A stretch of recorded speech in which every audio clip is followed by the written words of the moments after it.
च सुरेन्द्रे च कौशिके पाद संस्पृशि निर्विशेष मनस्काय श्री वीरस्वामिने नमः। आयारो आगम में कहा गया है, युद्धारिहम खलु दुल्लहम। युद्ध के योग्य सामग्री निश्चित ही दुर्लभ है। शास्त्र में भी युद्ध की बात बताई गई है। यह युद्ध बाहर का युद्ध नहीं, दो राष्ट्रों के बीच का युद्ध नहीं, परिवारों से संबंधित कलह वाला प्रसंग नहीं, यह आत्मयुद्ध की बात है। आत्मयुद्ध से तात्पर्य यह हम समझें कि आत्मा और कर्म, कर्मों ने हमारी आत्मा पर कब्जा बनाए हुए हैं, बनाए रखा है। आत्मा को कर्मों के कब्जे से स्वतंत्र बनाना है, उसके लिए युद्ध की आवश्यकता है। कर्मों ने कब्जा कब जमाया था, कोई दिनांक बताओ? कोई दिनांक नहीं बताई जा सकती। अनादिकाल से कर्मों ने आत्मा पर अपना कब्जा जमा रखा है, बना रखा है, और आत्मा को विकृत बना देते हैं, ज्ञान दर्शन को आवृत कर देते हैं, शक्ति को प्रतिहत कर देते हैं, और जन्म मृत्यु जन्म मृत्यु जन्म मृत्यु इस चक्र में आत्मा को भ्रमण करा रहे हैं। और इन सब का एक परिणाम यह आता है कि जीव दुखी बन जाता है। यह दुख की जो स्थिति है, उसके पीछे कर्मों का हाथ है। इसलिए जरूरी है, आवश्यक है कि आत्मा को कर्मों के कब्जे से मुक्त कराया जाए। फिर न जन्म होगा, न मृत्यु, न कोई दुख होगा। इस स्थिति को पाने के लिए युद्ध की आवश्यकता होती है। धर्म की यह सारी साधना है, अध्यात्म की आराधना है, यह सारी एक प्रकार की युद्ध की प्रक्रिया है कि कर्मों को कैसे काटें, काटते काटते एक समय आए पूर्णतया कर्म अलग हो जाएं आत्मा से। उसके लिए तात्विक भाषा में संबर और निर्जरा की साधना अपेक्षित होती है। शास्त्र में कहा गया, युद्धारिहम खलु दुल्लहम। यह युद्ध बड़े रूप में केवल मनुष्य जीवन में ही हो सकता है, और किसी भी योनि में बड़े रूप में युद्ध नहीं हो सकता। इसलिए ये मनुष्य जीवन युद्ध की सामग्री है। ये मनुष्य का जो औदारिक शरीर है, इससे तपस्या, साधना, धर्म की आराधना, धार्मिक सेवा, कितने काम किए जा सकते हैं। और ऐसे कार्यों से कर्मों को तोड़ने का और संबर से कर्मों को रोकने का प्रयास किया जाता है। संबर और निर्जरा, ये दो इस आत्मयुद्ध के तरीके हैं, उपक्रम हैं। संबर की साधना तिर्यंच गति में भी थोड़ी हो सकती है, पर वह अपर्याप्त है। मनुष्य जन्म में संबर की प्रकृष्ट साधना, उत्कृष्ट साधना भी की जा सकती है। इसलिए यह मनुष्य जीवन मिलना भी मुश्किल है, और मिल जाए तो युद्ध के रूप में प्रयास करना भी कठिन होता है। मानव जन्म के बारे में धर्म ग्रंथों में या प्रवचन आदि में यह बात आती है कि मनुष्य जन्म दुर्लभ है, दुर्लभ है। शास्त्र में कहा गया, चत्तारि पर मंगाणी दुर्लहानीह जंतुणो मानुसत्तम सुई श्रद्धा संजमम्य वीरियम। 4 चीजें दुर्लभ है। पहली चीज है मानुसत्व, मनुष्य जन्म मिलना मुश्किल है। वह मिल जाए तो सुई श्रुति, धर्म की बातों को, धर्म प्रवचन को सुनने का मौका मिलना भी मुश्किल है। और धर्म श्रवण हो जाए, उस पर श्रद्धा होना भी मुश्किल है। श्रद्धा परम दुर्लहा। और श्रद्धा भी हो जाए तो संयम में वीर्य करना, पराक्रम करना भी मुश्किल होता है। तो यह शास्त्रकार ने कहा, दुर्लभम, युद्ध के योग्य सामग्री दुर्लभ होती है। तो जिनको मनुष्य जन्म प्राप्त है, उन जीवों का मानो यह एक भाग्य है कि युद्ध की एक सामग्री, मनुष्य जन्म तो उनको मिल गया है। अब इस मनुष्य जीवन में धर्म अध्यात्म की साधना करना, अभी भगवती संवत्सरी और पर्युषण का अष्टांगिक कार्यक्रम चला। मानो वह एक प्रकार की छोटी मोटी युद्ध की प्रक्रिया थी। सामूहिक रूप में मानो युद्ध की कुछ अंशों में प्रक्रिया चली। और भगवती संवत्सरी तो उत्कृष्ट दिन था 8 दिनों में, और पर्युषण के ये पूर्ववर्ती 7 दिन, और लोगों में धर्म, ध्यान, तपस्या, प्रतिक्रमण, प्रवचन इत्यादि रूप में धर्मानुष्ठान चला। और तपस्या का क्रम तो मानो अभी भी चल रहा है। भगवती संवत्सरी तो पधार गई, पर तपस्या को तो मानो पीछे थोड़ी छोड़ के गई है। अभी भी तपस्या, लंबी तपस्या, पालने वहाँ पालना, तपस्या का पालना।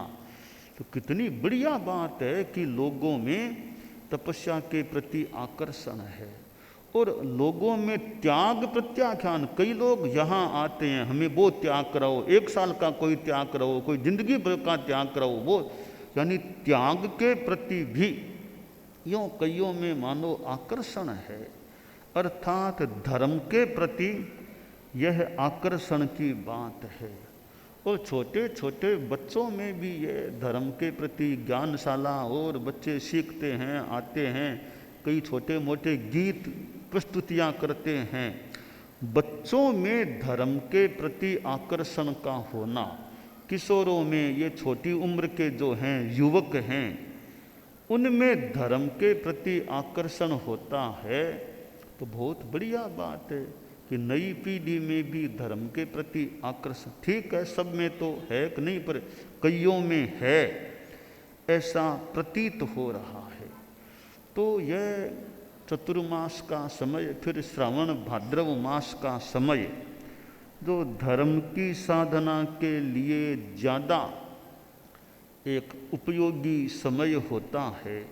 तो यह शास्त्र की जो वाणी है कि युद्ध के योग्य सामग्री, यानी युद्धारिहम खलु दुर्लभम, तो यह मनुष्य जन्म अभी हमें उपलब्ध है। भगवान महावीर के पूर्व भवों का और वर्तमान यानी महावीर के भव का वर्णन पर्युषण और भगवती संवत्सरी के दिन किया गया। भगवान महावीर ने कितना उपयोग किया इस औदारिक शरीर का, कितने जन्मों में उन्होंने साधना की, और महावीर के भव में तो पराकाष्ठा को मानो वे प्राप्त हो गए। तो दुनिया में भौतिकता भी है, कितने भौतिक पदार्थ दुनिया में मिलते होंगे, परिग्रह की कितनी चीज़ें मिलती होंगी, बड़े बड़े शहरों में बहुत भौतिक चीज़ें चकाचौंध भौतिकता की मिल सकती है, परंतु परम सुख का रास्ता है वो अध्यात्म है। भौतिकता में कितने ही चले जाओ, ये शब्द रूप गंध रस स्पर्श, ये जो पौद्गलिक सुख हैं ये नश्वर हैं, भंगुर हैं, विनाश धर्मा है। और वो भले लगे कि सुख है, तो सुख का आभास है कि सुख है, कि वास्तव में वे दुख के कारण हैं। धर्म युद्ध है, आत्म युद्ध है, उसमें पौद्गलिक सुखों का स्थान नहीं, वहाँ अध्यात्म सुख का महत्व है, आत्मिक सुख का महत्व है। मोक्ष की जो बात आती है वो युद्ध करने से जो संपूर्ण सफलता मिलती है, वो संपूर्ण सफलता मानो मोक्ष का स्थान है। तो जब मोक्ष मिल जाए, सारा युद्ध उसका समाप्त हो गया, उस जीव का कर्मों का पूर्णतया निष्कासन हो गया और आत्मा संपूर्णतया स्वतंत्र हो गई, यह स्थिति बन जाती है। इस मानव जीवन में आदमी धर्म की साधना आराधना का प्रयास करे। छोटी छोटी बातें हैं, बड़ा युद्ध न भी कर सकें, अब सामायिक की बात है, कभी थोड़ी सामायिक करो, ठीक है, रोज़ कर सको तो बढ़िया, कि रोज़ तो मुश्किल है, काम धंधे हैं, ऑफिस जाना और काम है, सप्ताह में 1-2 कर लो। नवकार का जप रोज़ करने का प्रयास करो, कुछ त्याग प्रत्याख्यान रखो, और बिजनेस धंधा आदि में लेन देन में ईमानदारी का यथासंभव प्रयास रखो, जीवन के व्यवहार में अहिंसा रखो। ये सारे धर्म से जुड़े हुए प्रसंग बनते हैं। आचार्य श्री तुलसी या कोई अन्य आचार्य जी संत, कोई मंत्री उनके पास आ गया और संत या आचार्य जी ने धर्म के बारे में चर्चा की।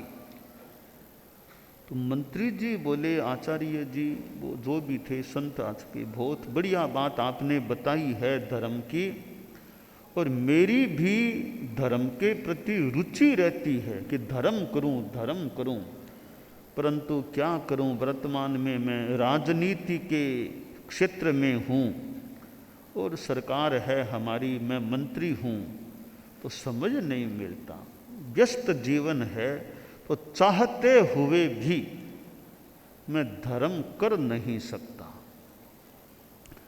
तब वे संत आचार्य जी बोले कि मंत्री जी ठीक है, थोड़ा समय निकालने का प्रयास किया करो, आदमी थोड़ा दिनचर्या पर ध्यान दे, कि ठीक है जीवन व्यस्त हो सकता है, तो दिमाग अस्त व्यस्त नहीं होना चाहिए। व्यस्त होना एक बात है, दिमाग अस्त व्यस्त होना अलग बात है। एक बार वो गुरुदेव तुलसी मेवाड़ में थे, साथ में युवाचार्य महाप्रज्ञ जी भी थे, तो संभवतः मेवाड़ से विदाई मंगल भावना समारोह का कार्यक्रम था। तो एक ये महामंडलेश्वर जो सनातन परंपरा के कोई महात्मा, कोई उनको, वो भी आए कार्यक्रम में। तो युवाचार्य श्री ने अपने भाषण में संभवतः कहा कि यानी ये महामंडलेश्वर जो आए हैं इतने व्यस्त हैं, फिर भी प्रोग्राम में आ गए हैं। फिर वो महामंडलेश्वर जी का भी भाषण हुआ, तो उन्होंने युवाचार्य श्री की बात को कोट किया कि युवाचार्य जी ने कहा अपने भाषण में कि ये व्यस्त थे फिर भी आ गए। मैं कहना चाहता हूँ मैं तो अस्त व्यस्त था, यहाँ आकर के व्यस्त हो गया हूँ। तो व्यस्त होना एक बात है, पर दिमाग अस्त व्यस्त नहीं होना चाहिए। आप लोग जो कई संस्थाओं के हैं अधिकारी, अपने ऑफिस में काम करने वाले, कई थोड़े राजनीति से जुड़े हुए, कई जिम्मेवारियां हैं, तो ऐसा लगे रे बहुत काम है, ये काम है, बहुत टाइम कम है, ये काम, यूँ दिमाग पर ज़्यादा तनाव नहीं होना चाहिए, टेंशन ज़्यादा नहीं होना चाहिए। यानी वो दिमाग में हड़बड़ी अस्त व्यस्तता वो हमारे न हो कि ठीक है काम ज़्यादा हैं तो सोचें कैसे कामों को निपटाना, तरीके से निपटाएं कार्यों को, दिमाग में वो अस्त व्यस्तता और तनाव न आए। तो HPS की पहली बात है हैप्पीनेस, प्रसन्नता रहे दिमाग में, उदासी, एक चिंता, एक भय, एक टेंशन वो ज़्यादा न हो, happiness, H for happiness, happiness रहनी चाहिए, दिमाग में ज़्यादा भार नहीं होना चाहिए। दूसरी बात है कि कई काम हैं तो प्रायोरिटी का ध्यान दे लें, प्रायोरिटी पहले कौन सा काम निपटाना ज़रूरी है उस क्रम से निपटाने का प्रयास करें। फिर भी लगे कि टाइम कम है तो S फॉर सेक्रीफाइस, कुछ चीज़ों का सेक्रीफाइस करो कि आज दूसरे काम कई हैं, आज अखबार पढ़ना छोड़ दूं, अखबार में मान लो 20 मिनट आधा घंटा लगता है, आज का अखबार तो कल भी पढ़ सकता हूं, आज अखबार पढ़ने का 20-30 मिनट का समय निकाल के दूसरे आवश्यक कार्य में लगा दूं। कि ठीक है और भी समय की शॉर्टेज है तो दिन में सोया करता हूँ, आज दिन में हो सके तो सोना छोड़ दूँ, काम में समय लगाऊँ, सोना कल आराम कर लूँगा, आज ज़्यादा काम में और समय चाहिए, एक टाइम का खाना छोड़ दो, वो समय और निकाल लो। यूँ कहाँ से समय निकल सकता है तो कुछ चीज़ों का सेक्रीफाइस करें। अखबार पढ़ने का सेक्रीफाइस किया, आपने टीवी देखने का सेक्रीफाइस किया, थोड़ा भोजन भी छोड़ दिया, दिन का विश्राम छोड़ दिया, तो वो जो समय बचे उसको फिर ज़रूरी काम है उनको निपटाने में लगा लेंगे तो दिमाग में भारीपन न आए, तरीके खोज लें कैसे मैं काम को निपटाऊं। तो HPS, H for happiness, P for priority and S for sacrifice, इस फार्मूले से हम काम करते हैं तो शायद दिमाग में ज़्यादा तनाव न हो, तो काम यथासंभवतया निपटाने का प्रयास भी कर सकते हैं। तो आदमी के चित्त में शांति रहनी चाहिए, बस चित्त की शांति अच्छी उपलब्धि है। हमारे संत लोग बैठे हैं, शारीरिक स्वास्थ्य ठीक है, शरीर हमारा ठीक है, स्वस्थ है, यह एक अनुकूल स्थिति हमारे जीवन की हो सकती है। शारीरिक स्वस्थता हो और मानसिक प्रसन्नति, मानसिक प्रसन्नता रहे, मन में कोई चिंता नहीं, भार नहीं, तनाव नहीं, वो बहुत अच्छी उपलब्धि है। और तीसरी बात है मनोबल, हमारी हिम्मत, साहस, मनोबल बना रहे, कोई कठिनाई आ जाए झटपट डरे नहीं, झटपट हार नहीं माने, यह मनोबल अगर रहता है तो यह भी जीवन की एक अच्छी उपलब्धि है। तो शारीरिक स्वास्थ्य की अनुकूलता, चित्त की प्रसन्नता और ये मनोबल, हिम्मत, ये तीन चीज़ें हैं तो जीवन के लिए अच्छी बात होती है। तो हमें यह जो मानव जीवन मिला है, हम इसमें धर्म के लिए कैसे समय निकालें। कोई कहे भाई सामायिक जितना तो टाइम नहीं मिलता रोज़ मुझे, ठीक है 20 मिनट का संबर कर लो। सामायिक में तो प्रतिबद्धता है समय की, 50 मिनट चाहिए, 48 मिनट्स। संबर के लिए प्रतिबद्धता नहीं है, संबर 10 मिनट का भी हो सकता है, 20 का कर लो, 30 का कर लो, 40 मिनट का कर लो, वो आपकी अनुकूलता के अनुसार कर सकते हैं। तो 20 मिनट का संवर कर लो, सावध्य योग का त्याग 2 कर्ण 3 योग से 20 मिनट तक उसमें माला जप धर्म की कुछ साधना कर लो। तो यूँ हमें ये जो युद्ध की बात है, बड़ा युद्ध न भी छेड़ सकें, युद्ध के छोटे छोटे थोड़े उपक्रम करें, हमारे कर्म कुछ तो हल्के पड़ें। बहुत बड़ी चट्टान है, कुछ तो उसको तोड़ने का धीरे धीरे चट्टान कुछ हल्की तो पड़े। तो ये कर्मों की चट्टान को भी हमें तोड़ना है। बहुत ज़्यादा शक्ति नहीं है एक साथ कुछ कर सकें, थोड़ा थोड़ा करें, थोड़ा थोड़ा करें, करते करते करते करते कभी पूर्ण सफलता प्राप्त हो सकती है। कि आदमी चले, एक चिंटी होती है, कहा गया है कि गच्छन पिपीलिका याति योजना नाम शतान्यपि अगच्छन वैनते योपि पादमेकम या पदमेकम न गच्छति। चिंटी कितनी छोटी एक प्राणी है, धीरे धीरे अपनी गति से चलती है। कहा गया चिंटी भी चलती रहे तो चलते चलते सैकड़ों योजन की दूरी पार कर सकती है। और गरुड़ तेज गति वाला, वो गति न करे न चले तो कहीं नहीं पहुँचेगा, है वहीं रह जाएगा। इसलिए थोड़ी थोड़ी भी गति, भले मंद गति से चलें, slow and steady wins the race, भले धीमी और मजबूत गति से चलें, अविरत चलते रहें, तो चलते चलते हम दूरी को पार कर सकते हैं। यह आत्मयुद्ध की बात है। बहुत ज़्यादा न कर सकें, थोड़ा थोड़ा करें। रोज़ नवकार का पाठ तो कर लें।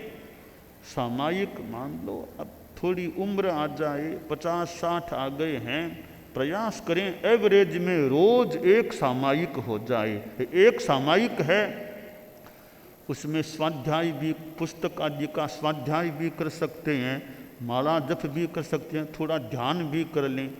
आचार्य श्री तुलसी वो सामायिक का अभिनव प्रयोग शुरू किया, उसमें जप भी आ गया, ध्यान भी थोड़ा आ गया, स्वाध्याय भी आ गया, कई उपक्रम आ जाते हैं।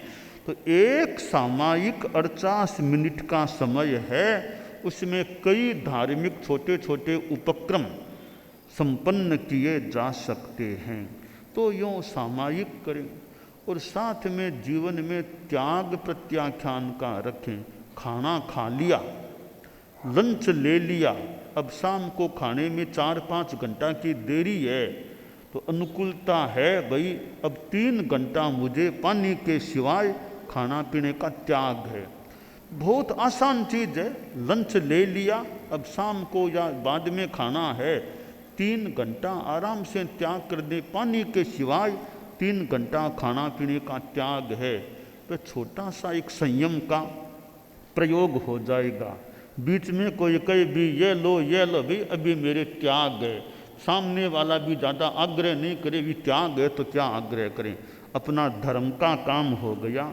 यूँ भाई, और अपना खान पान का भी, मैं इतने द्रव्यों से एक दिन में 15, 16, 21 द्रव्यों से आइटम से ज़्यादा नहीं खाऊंगा, नहीं पीऊँगा, एक छोटा सा धर्म का काम हो गया। रात को 12 बजे से लेकर सुबह 6 बजे तक दवाई पानी के सिवाय कुछ भी नहीं खाऊं पीऊँगा, त्याग कर लिया, एक छोटा सा त्याग का प्रयोग है। तो यूँ छोटे छोटे ये धर्म के प्रयोग हैं।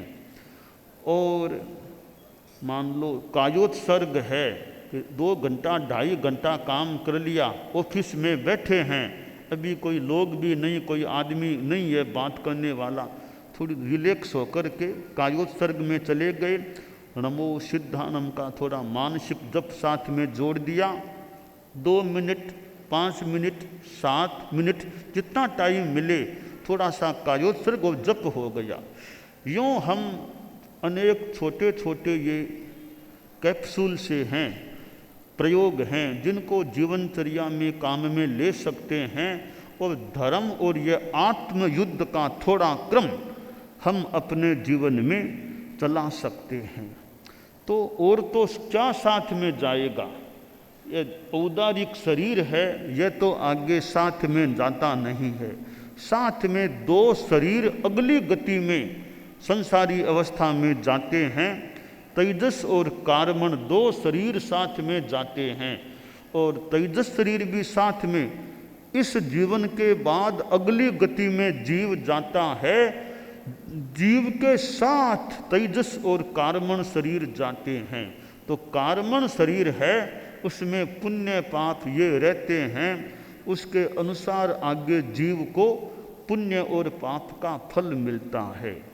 तो आदमी यह सोचे मैं आगे के लिए क्या कर रहा हूँ, अभी जो भोग रहा हूँ, खूब अनुकूलताएं हैं, खूब आपके पास पैसा भी है, समाज में इज्जत भी है, परिवार की भी अनुकूलताएं हैं, खाना पीना बहुत बढ़िया सब मिल रहा है, तो मानो यह पूर्व पुण्य का अभी भोग हो रहा है, पूर्व पुण्याई भोगी जा रही है। तो यह तो मानो निवड़ जाएगी, तो भोगते भोगते आगे के लिए मैं क्या संचय कर रहा हूँ। तो आदमी को आगे के बारे में भी सोचना चाहिए, और इससे भी ऊंची बात है मेरे कर्म कटे, निर्जरा हो, संवर की साधना हो, ताकि पुण्य पाप से भी ऊपर की चीज मोक्ष है वह मुझे प्राप्त हो। तो ये आयारों में जो कहा गया है, युद्धारिहम खलु दुर्लभम, युद्ध के लिए योग्य सामग्री दुर्लभ है। ये मानव जीवन एक युद्ध की सामग्री है, वो हमें अभी उपलब्ध है, इसका हमें बढ़िया उपयोग करना चाहिए, और संबर और निर्जरा आत्मा की शुद्धि के लिए प्रयास करना चाहिए।